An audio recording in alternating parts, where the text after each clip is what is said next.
హగ్గయ్య అనే ప్రవక్త 2 విషయాలు చెప్పాలనుకుంటాడు. ఏంటి ఆ 2 విషయాలు అంటే, నీ నిర్లక్ష్యం వల్ల ఆత్మీయ యాత్రలో కృంగిపోయారు, ఆటంకాలతో ఆగిపోయారు. వాస్తవానికి ఆటంకాలు రావడం సహజమే. ఏ పని ప్రారంభించినా, అది బిజినెస్ కానీ, చదువు కానీ, వ్యాపారం కానీ, ఏ పని అయినా సరే, మీరు ప్రారంభించిన వెంటనే అన్నీ జరగవు. అన్నీ అనుకున్నట్టు, అన్నీ కోరుకున్నట్టు జరుగుతాయా? జరగవు. జరగకోకుండా మనకేమొస్తాయి?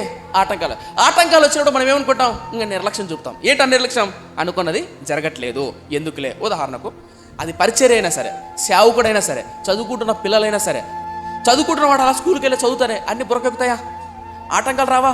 వ్యాపారాలు మొదలుపెట్టినా, ఉద్యోగాలు మొదలుపెట్టినా, సేవ మొదలుపెట్టినా, ఏ పనైనా సరే ఆటంకాలు రాకుండా ఉండవు. ప్రార్థన చేసుకోబోద్ది కాదు.